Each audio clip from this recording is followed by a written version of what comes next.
예, 우리 찬양에 또 축복이 되신 줄 믿습니다. 우리 이 시간에 성령님에 관해서 오늘 우리가 크게 세 가지로 나눠서 우리의 구원과 관계된 성령님의 역사를 지금 공부하고 있습니다. 첫 번째는 우리가 구원받기 이전에 성령께서 어떻게 우리에게 역사하셨는가, 그 다음에 우리가 구원받는 그 순간 성령 하나님께서 우리에게 도대체 어떤 일을 행하셨는가, 그것을 우리가 네 가지로 공부했고, 그 다음 우리가 계속해서 많은 부분을 구원받은 이후에 성령 하나님께서 과연 우리의 삶 속에 어떻게 역사하고 계시는가, 이것은 상당히 중요한 문제입니다. 그래서 이 부분을 조금 깊게 공부하는 가운데 오늘 성령님의 조명하시는 역사를 공부해 보려고 합니다. 성령님께서 우리가 하나님의 자녀가 되었을 때에 우리 안에 새로운 능력을 주셨다고 우리가 이미 공부했습니다.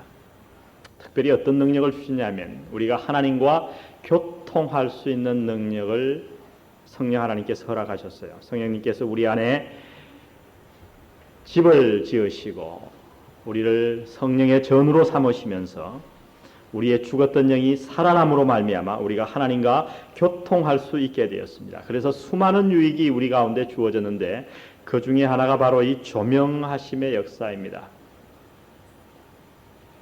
성령님께서 지금도 우리에게 이 조명하심의 역사를 일으키시고 또 일으키기를 간절히 원하시는데 많은 그리스도인들이 이러한 축복을 누리지 못하는 이유 가운데 하나는 성령님께서 우리 안에 하시는 이 조명의 역사에 대해서 무지하기 때문이다, 이렇게 생각할 수 있겠습니다. 이 조명이라고 하는 말은 제가 무슨 뜻으로 사용했냐면, 여러분 조명한다 그러면 불을 비춘다, 이렇게 안 보이던 것을 밝게 이렇게 비추면은 보이는 거죠. 깨닫게 하고 조명하게 하는 거예요.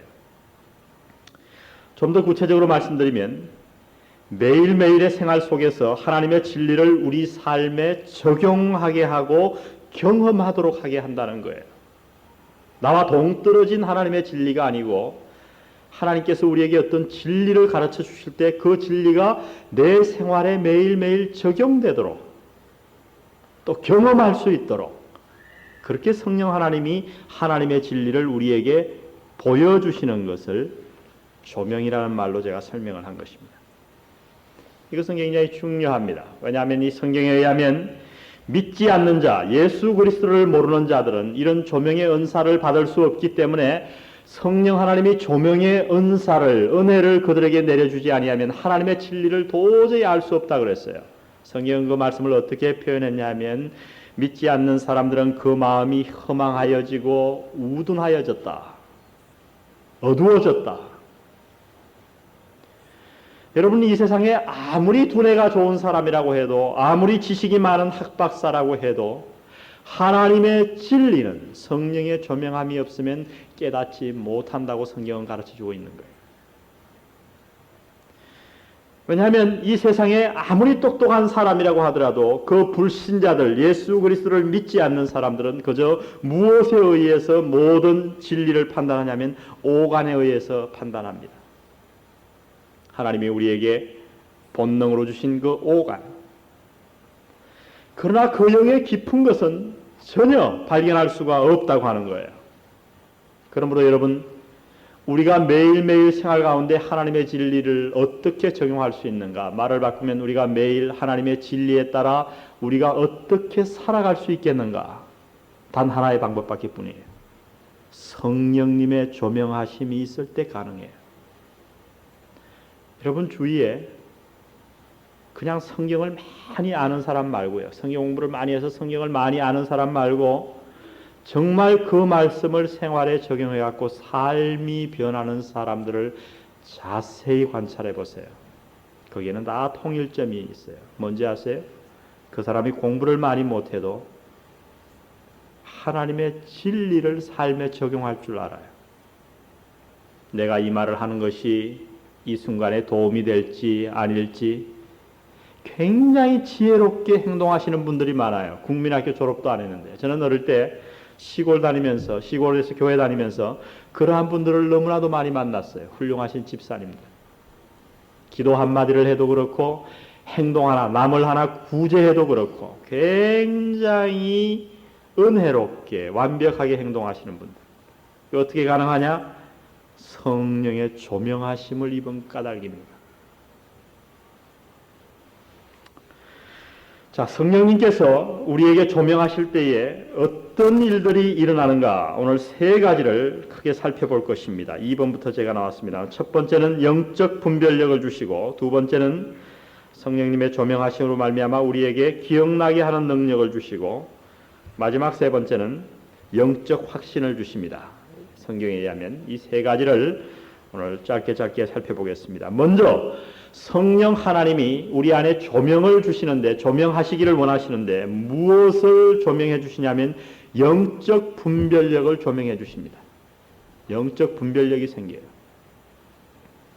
구원받고 난 모든 사람들에게 성령님은 이렇게 역사하시기를 원하십니다. 조명하시기를 원하세요. 그 성령의 조명하심을 내가 강하게 입을 때 우리에게 어떤 일이 생기냐면 내가 영적 분별력이 생긴다고 하는 거예요. 이사야 55장 8절 9절을 한번 찾아보겠습니다. 이사야 55장 8절 9절.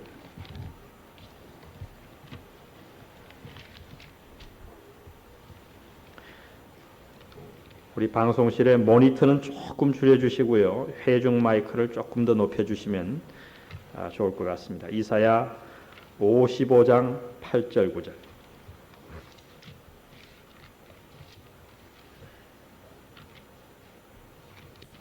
우리가 잘 아는 말씀이죠? 제가 읽겠습니다.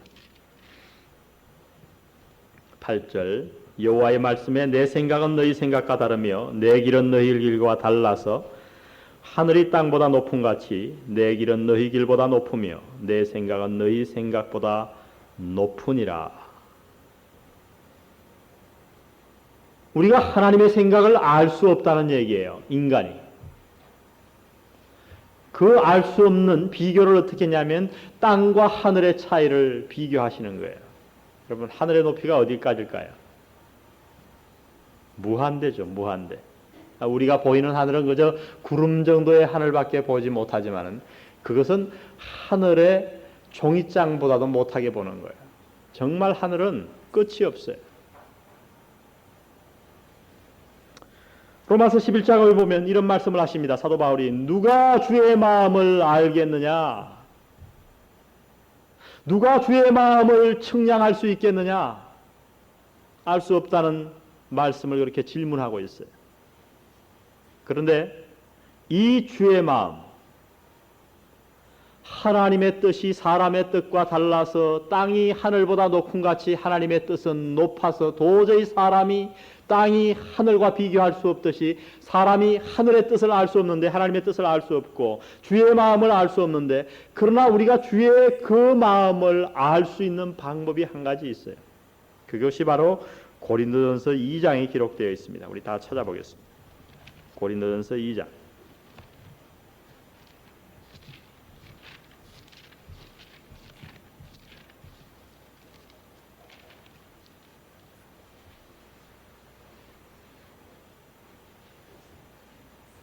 이 고린도전서 2장 말씀은 상당히 중요한 말씀입니다. 제가 9절부터 한번 보겠습니다. 9절. 기록된 바 하나님이 자기를 사랑하는 자들을 위하여 예비하신 모든 것은 눈으로 보지 못하고 귀로도 듣지 못하고 사람의 마음으로도 생각지 못하였다 한것 같으니라. 이 말씀이 뭐냐면 하나님이 우리가 구원받았을 때에 저희를 위해서 엄청난 것을 예비하셨다는 거예요. 근데 하나님이 예비하신 그것은 사람의 지식으로는 도저히 알 수 없어요. 엄청난 거예요. 그런데 10절에 보니까 오직 하나님이 성령으로 이것을 우리에게 보이셨다. 하나님이 우리를 위해 예비해 주신 것은 오직 성령을 통해서만 우리가 볼 수 있다는 거예요. 그 다음에 중요한 말씀이 나오는데 성령은 모든 것, 곧 하나님의 깊은 것이라도 통달하시느니라. 우리가 하나님의 속 깊은 마음까지 어떻게 알겠어요? 하나님의 뜻도 모르는데. 누가 주의 마음을 알겠는가? 누가 주의 뜻을 청량이라도 할 수 있겠는가? 사도 바울이 탄식했지만은 오늘 이 말씀에 의하면 우리가 하나님의 뜻 정도가 아니라 하나님의 속 깊은 사정까지도 다 알 수 있다는 거예요. 어떻게 해요? 성령님의 조명하심에 의해서. 굉장히 중요한 말씀이죠. 그래서 11절은 무슨 말씀을 하고 있냐 하면 비유하고 있는 거예요. 사람의 사정을 사람의 속에 있는 영 외에는 누가 알리요? 이와 같이 하나님의 사정도 하나님의 영 외에는 아무도 알지 못하니라. 왜 이 11절을 기록했을까요? 이건 쉬운 말로 이런 얘기예요. 여러분 이 세상에서 여러분을 가장 잘 알 수 있는 사람이 누구예요? 예? 자기 자신이죠.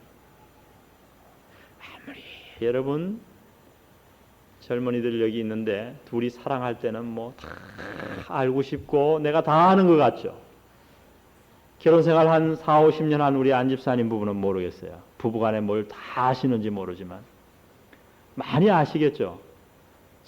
제가 결혼생활 뭐 한 10여 년 했으니까 저보다는 안집사님 부부가 아마 서로에 대해서 더 많이 아실 거예요. 그러나 여러분 한번 생각해 보세요. 아무리 나와 50년을 같이 산 마누라라고 해도 많은 거 알아요. 알기는. 저는 우리 집 사람은 저에 대해서 굉장히 많이 아는 것 같아요. 여보 등 가려워 그러면 등을 딱 이렇게 긁어줘. 젊은이들은 모르지만은 결혼한 사람들은 서로 등을 긁어주죠. 딱 긁어주면 우리 사람은 꼭 가려운 데를 딱 집어요. 기가 막히게. 저는 맨날 우리 사람이 긁어달라 그러면 맨날 하는 소리가 그쪽 아니야 이쪽. 그래서 한 5번 해야 겨우 찾는단 말이죠. 아무리 서로 잘 안다 그래도 어떻게 내 마음을 다 알겠어요. 누구에게도 말 못할 사정, 괴로움이 우리에게 있는 거예요. 그러므로 이 우주에서 나를 가장 잘 알 수 있는 사람은 누구냐 하면 나예요. 내 속에 있는 영이에요. 지금 이 비유를 말씀하면서 하나님과 성령, 삼위 하나님의 관계도 그렇게 설명해 주고 있는 거예요. 하나님에 대해서 우리가 공부하기를 원하잖아요.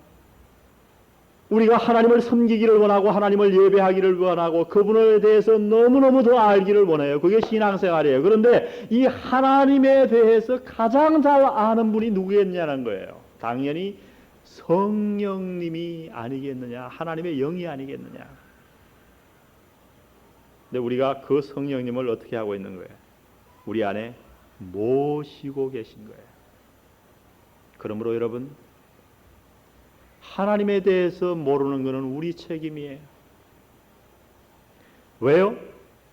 하나님에 관해서 가장 하나님의 속 사정까지 다 알고 계신 그 하나님의 영을 우리가 모시고 삶에도 불구하고 아유 나는 하나님에 대해서 잘 몰라요. 하나님의 뜻이 뭔지 잘 모르겠어요.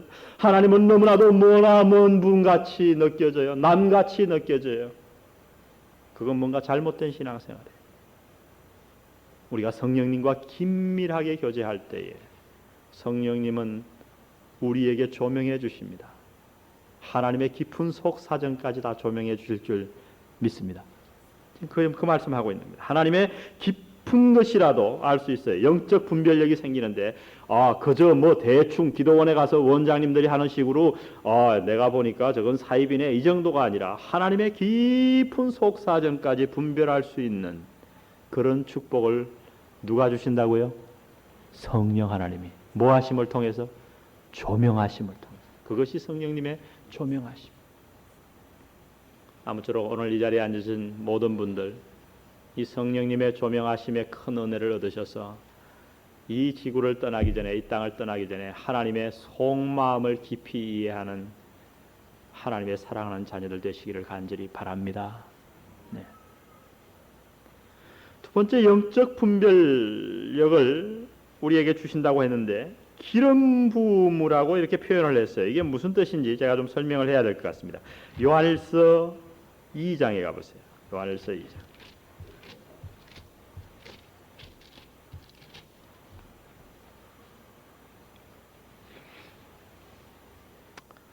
조직신학을 쭉 공부하는 동안 여러분들이 지금 연구한 성경구절만 쭉 잘 해석해 놓아도 결국은 성경 공부하는 게 조직신학 공부하는 거고요. 조직신학 공부하는 게 성경 공부하는 거예요. 제가 우리 달라 신학교에 대해서 참 감사하는 게 바로 이런 부분이에요. 제가 한국에서도 신학교를 다녔지만 조직 신학 그러면은 얼마나 그 신학이 어려운지 저희들이 조직 신학이라고 부르지 아니하고 조직이 신학이라고 그랬어요. 하도 어려워가지고 맨날 뭐 칼 바르트가 어떠니 사람의 이론과 철학만 가르치다가 한 학기 다 끝났어요. 성경을 한번 뜯어 보지도 못하고. 근데 제가 그 학교에 갔는데 얼마나 놀라운지요. 삼위일체 하나님을 하면서 성경에서 출발하더라고요. 수백 개의 성경 구절. 왜 이런 신학이 나왔는가?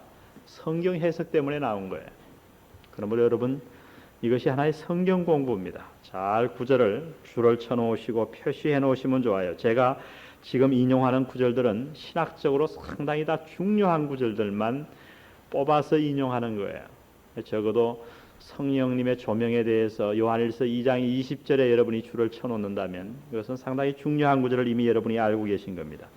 요한일서 2장 20절 너희는 거룩하신 자에게서 뭘 받고? 기름 부음을 받고 그 다음 말씀 보세요. 모든 것을 뭐요? 아느니라. 야, 여기서 기름 부음이 뭐냐? 구약에 기름 부음 그러면 그저 그런 거 생각하고 기름 부음 그러면 그저 성령의 뭐 화끈한 은사 체험 이렇게 생각하는데 이 요한은 전혀 다른 의미로 사용했어요. 성령의 기름 부음이 뭐냐 하면 아는 것과 연관시켰어요. 27절 보세요. 너희는 주께 받은 바 기름 부음이 너희 안에 거하나니 아무도 너희를 가르칠 필요가 없고 오직 그의 기름 부음이 모든 것을 너희에게 가르치며 또 참되고 거짓이 없으니 너희를 가르치신 그대로 주 안에 거하라. 여기서 사도 요한이 말하는 기름 부음이라고 하는 건 그러면 무슨 뜻이냐? 오늘 이 본문 말씀을 자세히 읽어보니까 그것은 다름 아닌 하나님의 진리를 아는 능력을 얘기한 거죠. 그죠? 하나님의 진리를 아는 능력을 기름 부음이다. 그러면 이 기름 부음, 다시 말해서 하나님의 진리를 아는 능력은 누가 받았는가? 누가 받았어요? 이 박 목사는 받았어요? 안 받았어요? 예? 아니, 뭐 멀뚱하게 보고 계세요. 받았죠? 안 받은 것 같아요? 우리 그러면 이정우 집사님은 받았나 안 받았나요? 받았어요. 저하고 똑같이 받았어요? 할렐루야, 감사합니다. 누가 받았어요? 예수 믿는 사람이면 모두 다 받았다는 거예요. 아멘? 많은 분들이 오해해요. 이 기름 부음을 누가 받았느냐? 아유, 저 같은 게 어떻게 받았어? 어떤 원장님이나 받고 신령한 분이나 받았지. 아닙니다, 여러분. 오늘 사도 요한이 하는 얘기는 이 기름 부음, 하나님의 진리를 알 수 있는 능력을 우리 모두가 다 받았다고 지금 말씀하고 있는 거예요. 근데 문제는 뭔가?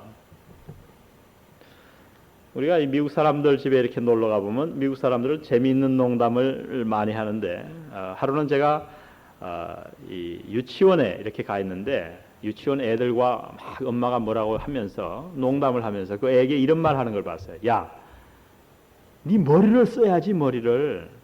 하나님이 너한테 머리 준 거는 쓰라고 준 거지 모자 쓰고 다니라고 준 게 아니다. 제가 그 말을 집에 와서 생각하니까 얼마나 무서워요. 하나님이 우리에게 머리 주신 거는 이 머리를 두뇌를 사용하라고 주신 거지 모자 쓰고 다니라고 주신 건 아니잖아요. 그 말은 뭐냐 하면 그 아이가 두뇌가 없다는 얘기예요? 아니죠. 문제는 머리가 없어서 문제가 아니라 문제는 뭐예요? 머리가 있음에도 불구하고 그 머리를 사용하지 않는 걸 지적한 거예요. 우리 신자들도 마찬가지예요. 우리가 모두 다 하나님께로부터 구원받았을 때 기름 부음을 이미 받았습니다. 그런데 문제는 뭐냐면 이 하나님의 진리를 아는 능력인 기름 부음 받은 이 능력을 우리가 사용하지 않는데 문제가 있다는 거예요. 평생을 교회를 다녀도 성령님을 통해서 하나님의 진리를 내 생활에 한번 적용해 보지도 못한 사람들이 숱하게 많아요. 그거는 마치 뭐와 같으냐면 하나님이 우리에게 이 머리를 주셨는데 이 머리 모자 쓰고 다니라고 주셨구나. 그리고 하루에 한 번씩 모자를 매일 바꿔 쓰고 다니면서 이 두뇌를 전혀 사용하지 않는 사람과 같은 거예요. 그건 잘못이죠.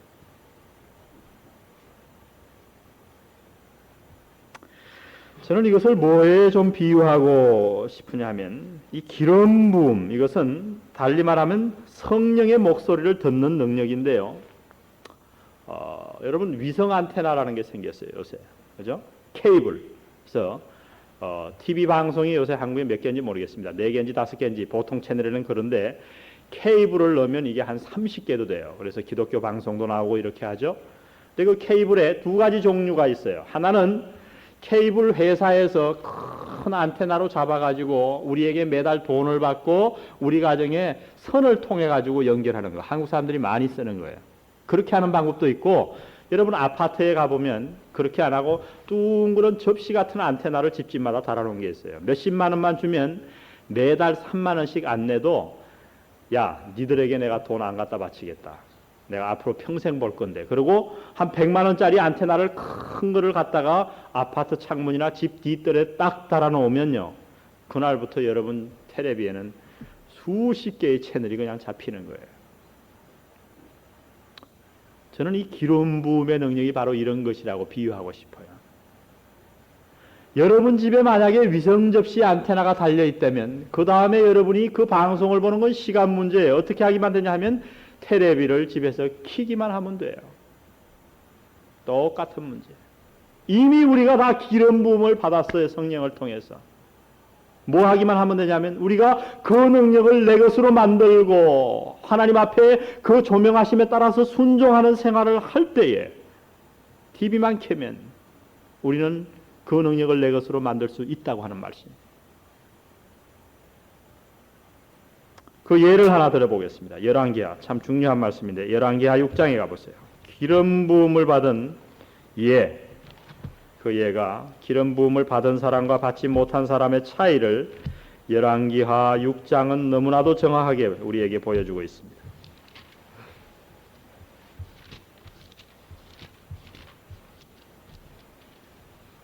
6장 14절.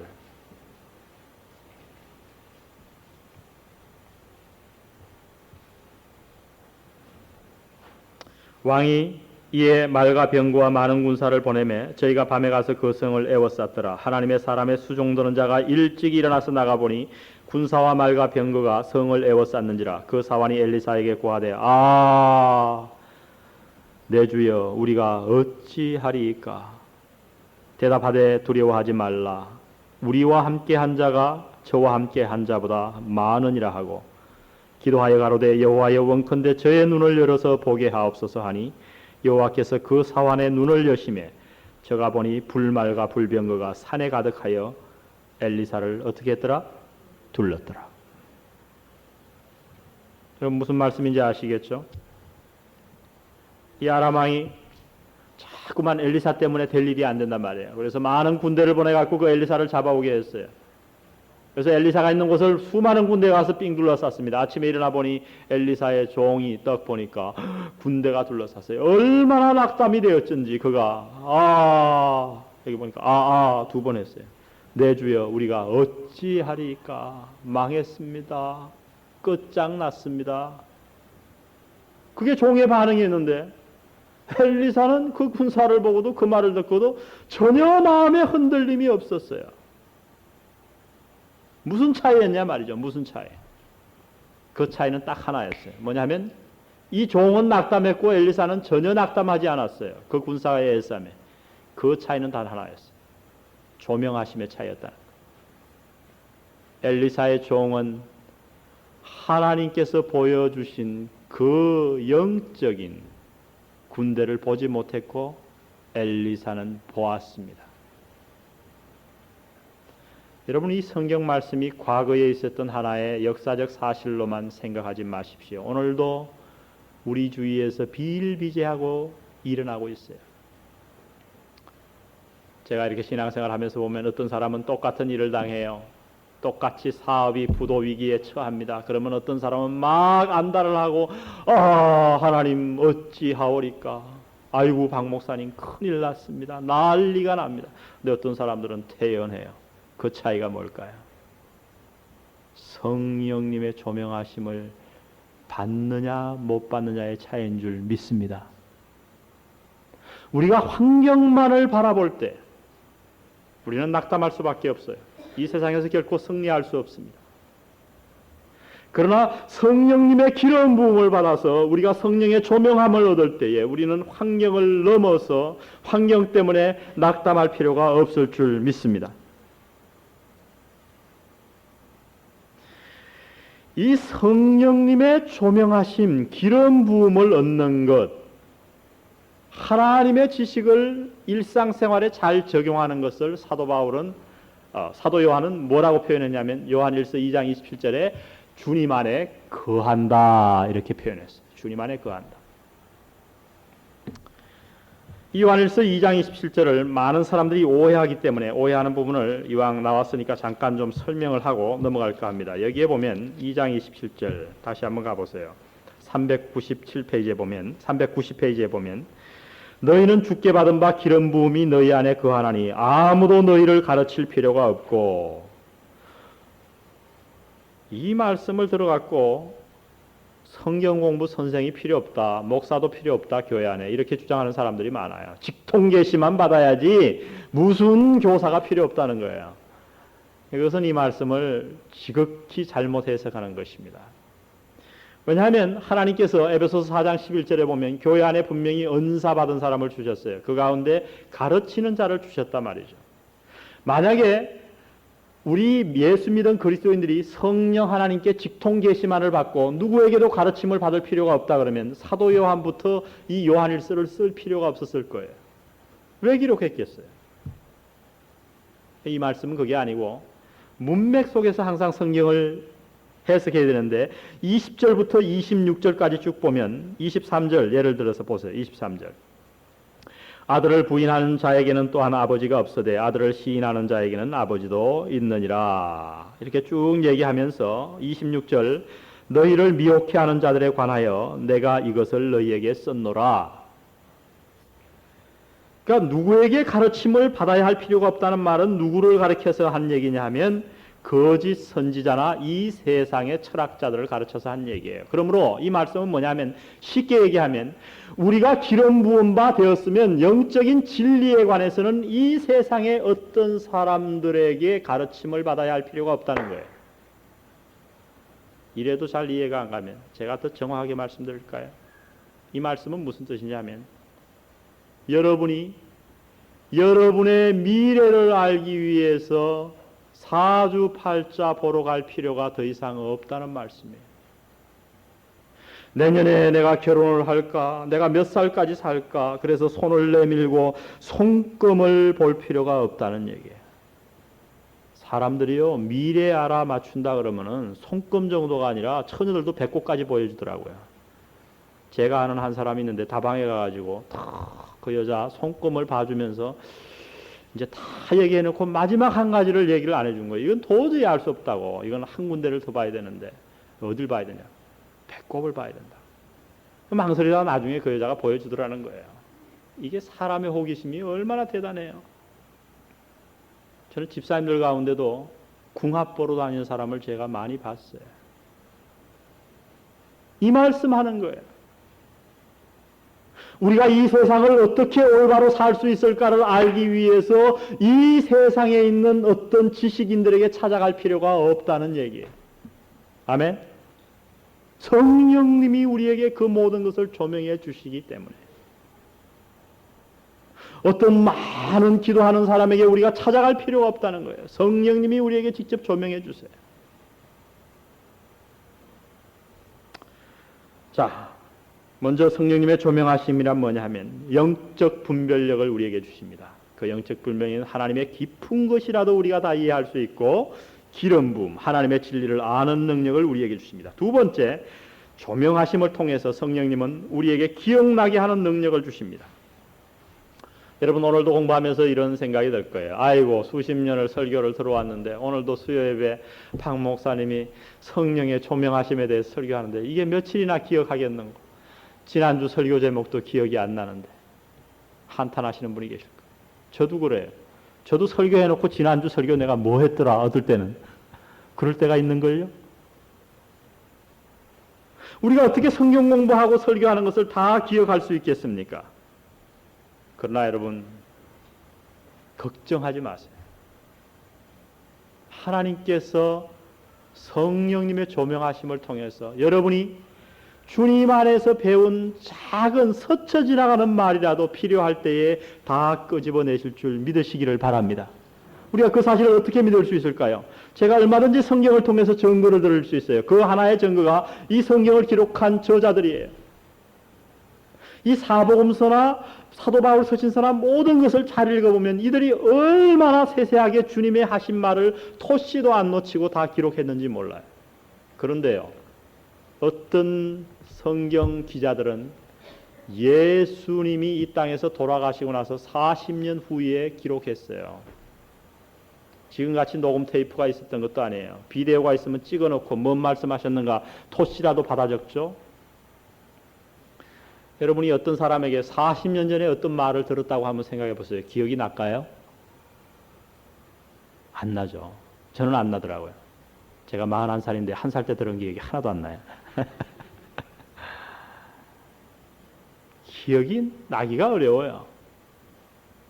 그러나 여러분 이 사복음서 기자들을 보십시오. 주님의 하신 말씀을 토씨 하나 틀리지 않고 그대로 다 기억했습니다. 그들이 머리가 좋아서 그랬을까요? 아니요. 성령님이 그들로 하여금 필요할 때에 기억나게 하신 줄 믿습니다. 똑같은 예로 주님께서 마태복음 10장에 전도인들을 내보내시면서 이렇게 말씀하십니다. 너희들이 전도 나갈 때에 무엇을 사람을 만나갖고 얘기할까 전혀 준비하지 말고 걱정하지 말라. 너희들이 나아가면 무슨 말을 해야 할까를 내가 너희로 하여금 생각나게 하리라. 너희가 할 말을 내가 주리라. 바로 이것이 성령의 조명하심의 은혜예요.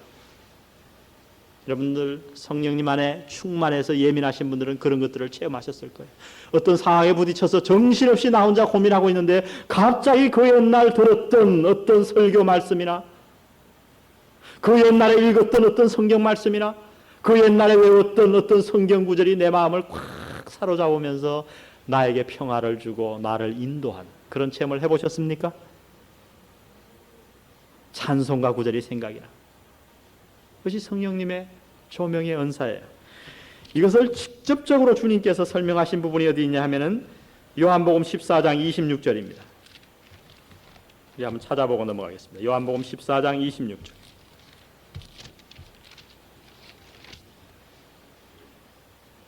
다 같이 한번 읽어보겠습니다.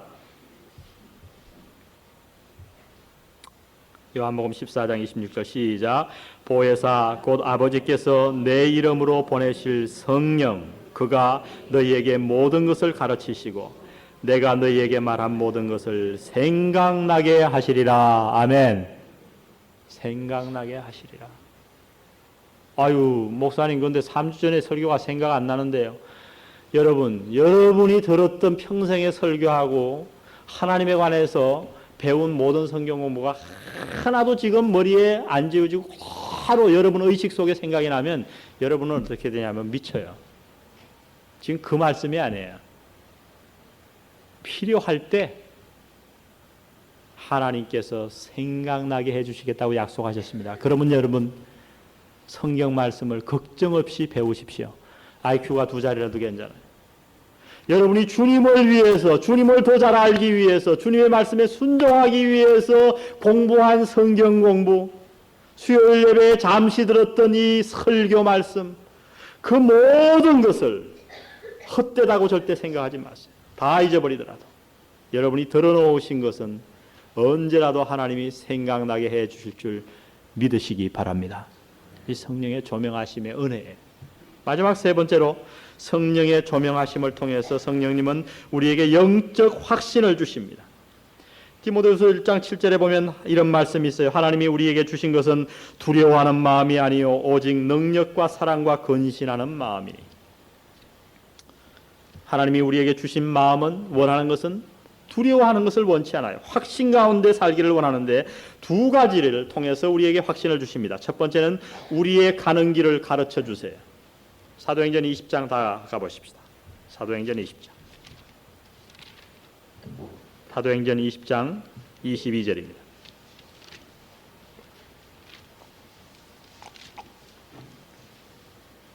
지금 이 20장은 우리가 잘 알듯이 사도 바울이 에베소에 있는 장로들과 마지막 작별 인사를 하면서 마지막 설교를 한 부분이 여기에 기록되어 있는데 22절에 보니까 보라 이제 나는 심령의 매임을 받아 예루살렘으로 가는데 저기서 무슨 일을 만날는지 알지 못하노라. 오직 성령이 각 성에서 내게 증거하여 결박과 환난이 나를 기다린다 하시나. 24절 다 같이 읽습니다. 시작.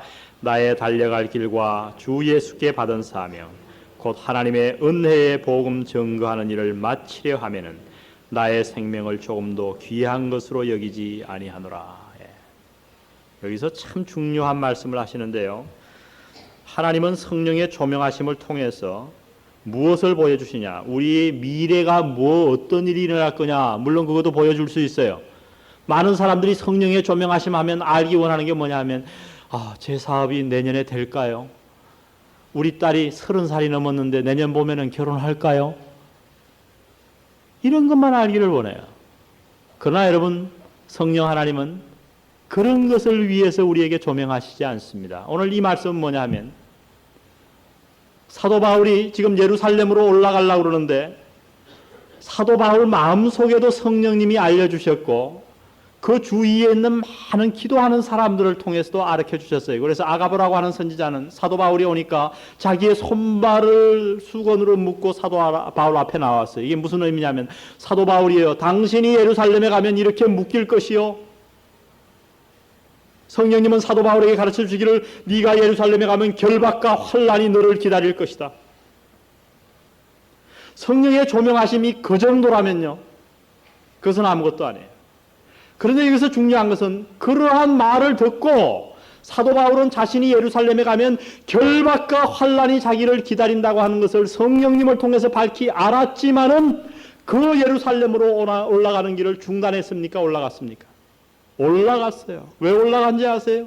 그 올라간 이유, 성령님의 고난 가르쳐 주심에도 불구하고 사도 바울이 예루살렘으로 올라간 이유를 24절에서 얘기한 거예요. 그게 뭐냐면 나의 달려갈 길과 주 예수께 받은 사명 곧 하나님의 은혜의 복음 증거하는 일을 마치려 하면은 나의 생명을 조금도 귀한 것으로 여기지 아니하노라.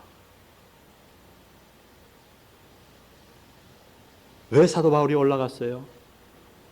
사도 바울은 성령의 조명하심을 통해서 예루살렘에 들어가서 결박과 환난뿐 아니라 목숨을 잃는다고 해도 자신의 생을 통해서 복음 전하는 일이 자신의 사명임을 확신한 줄 믿습니다. 뭘 통해서요? 성령님의 조명하심을 통해서. 제가 이런 의미에서 우리의 가는 길을 가르쳐 준다고 쓴 거예요. 팥죽을 먹을까요? 말까요? 녹용을 먹을까요? 말까요? 내일 이 사업을 할까요? 말까요? 이런 것을 가르쳐 주시는 게 아니라 성령의 조명하심의 깊은 진리는 하나님이 이 땅을 사는 동안 내가 무슨 일을 해야 하겠는가? 고난받더라도 그 일을 가르쳐 주시는 인 줄 믿습니다. 우리의 가야 할 길을 가르쳐 주는 거예요. 하나님의 영광을 위해서. 오늘 저는 우리 사랑하는 영한 성도들이 바로 이러한 성령의 조명하심을 받기를 주의 이름으로 축원드립니다. 내 유익을 위해서 이것을 먹을까 저것을 먹을까 이 사업을 할까 저 사업을 할까 동쪽에다 집을 지을까 서쪽에다 집을 지을까에 관심을 갖는 게 아니고 나는 고난받더라도 내 일생을 통해서 하나님이 내게 하기 원하시는 일이 무엇인가? 오늘 하루 하나님이 내게 하기 원하시는 일이 무엇인가? 오늘 이러한 내 가정의 어려운 가운데서 하나님이 내가 하기 원하시는 일이 무엇인가를 가르쳐주는 우리의 갈 길을 가르쳐주는 성령의 조명하심을 다 입으시기를 바랍니다. 놀라운 은혜. 두 번째는요. 영적 확신을 주는데 그러니까 확신이 흔들리지 않죠. 성령의 조명하심에 의해서. 두 번째로는 더 많은 것을 보게 해요. 더 많은 것을. 우리의 확신이 때때로 흔들리는 이유가 뭔지 아십니까? 우리가 신앙생활에 어떨 때는 확신이 생기는데 어떨 때는 막 흔들려요. 그 이유는 우리가 사람을 보기 때문이고 두 번째는 환경 때문이에요. 대부분 보면. 사람을 보고 환경을 볼 때 우리의 확신이 흔들려요. 예를 들면 베드로가 그러했죠. 하루는 밤에 제자들끼리 배를 타고 있는데 누가 걸어와요. 아, 유령이다 하고 소리치니까 예수님이 내니 두려워 말라. 그때 베드로가 불쑥 나서 주님, 당신이 정말 주님이시든 나도 무리로 걷게 해주세요. 그때 내려오라 그랬더니 파도 위를 넘실넘실 걸어. 아, 얼마나 기분 좋았을까요? 맨땅같이 바다 위를 걷고 다니고만. 잘 걷는데, 주님 바라보고 갈 땐 잘 걷는데 갑자기 파도를 보니까 무서운 생각이 들었어요. 빠져 죽어갑니다. 그때 외치기를 주여 나를 구원하소서. 주님 말씀하시기를 어찌하여 의심하였느냐, 두려워하였느냐. 우리가 환경을 바라봅니다. 사도행전 7장 가보십시다. 마지막으로 사도행전 7장 가보고 오늘 모든 말씀을 마치려고 합니다. 7장 59절.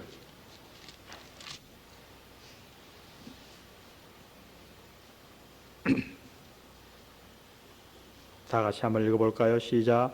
저희가 돌로 스데반을 치니 스데반이 부르짖어 가로되 주 예수여 내 영혼을 받으시옵소서 하고 무릎을 꿇고 크게 불러 가로되 주여 이 죄를 저들에게 돌리지 마옵소서. 이 말을 하고 자니라. 여러분, 어떻게 스데반이 이런 일을 할 수 있었을까요? 보통 우리 같으면 어떻게 할까요? 어떤 사람들이 막 내가 예수 믿으라고 전도를 했더니 돌로 쳐요. 그럼 저 같으면 이렇게 기도하겠어요. 하나님, 저들이 날 돌로 칩니다. 벼락을 내리셔서 저들을 다 죽이시옵소서. 이렇게 기도할 것 같아요. 근데 스데반은 어떻게 이렇게 기도했을까요? 환경만을 보지 않았어요. 더 많은 것을 보았기 때문이에요.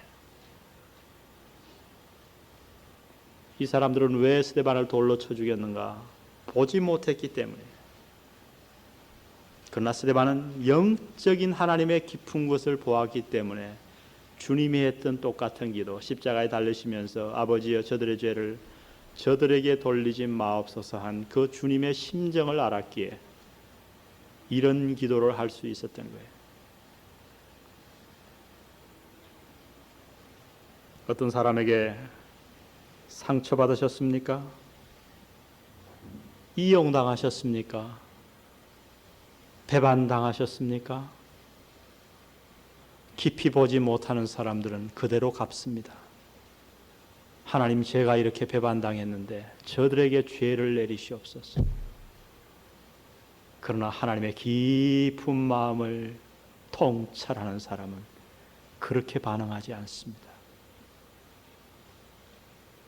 이것이 성령님이 우리에게 원하시는 삶이에요. 우리가 성령의 조명하심을 받을 때 우리는 그 환경만을 보지 않아요.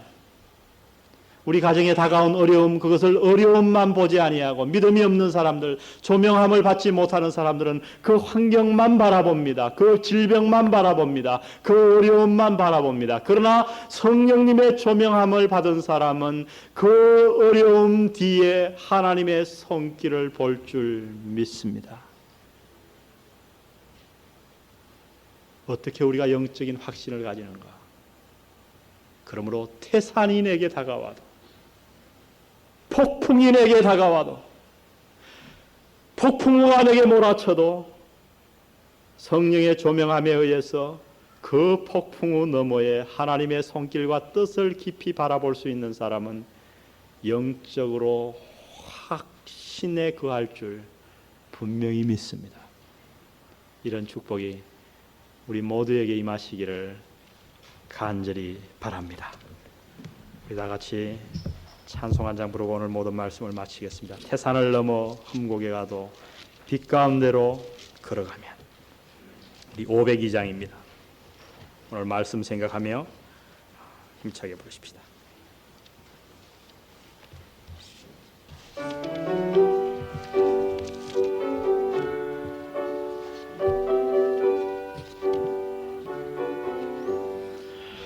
태산을 넘어 험곡에 가고 빛 가운데로 걸어가면 주께서 항상 지키시기로 약속한 말씀 변치 않네.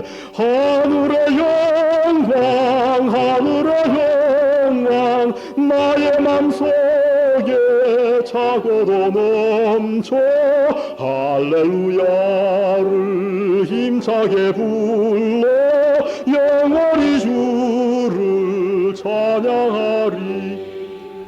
캄캄한 밤에 다닐지라도 주께서 나의 길 되시고 나에게 밝은 빛이 되시니 길 잃어버릴 염려 없네.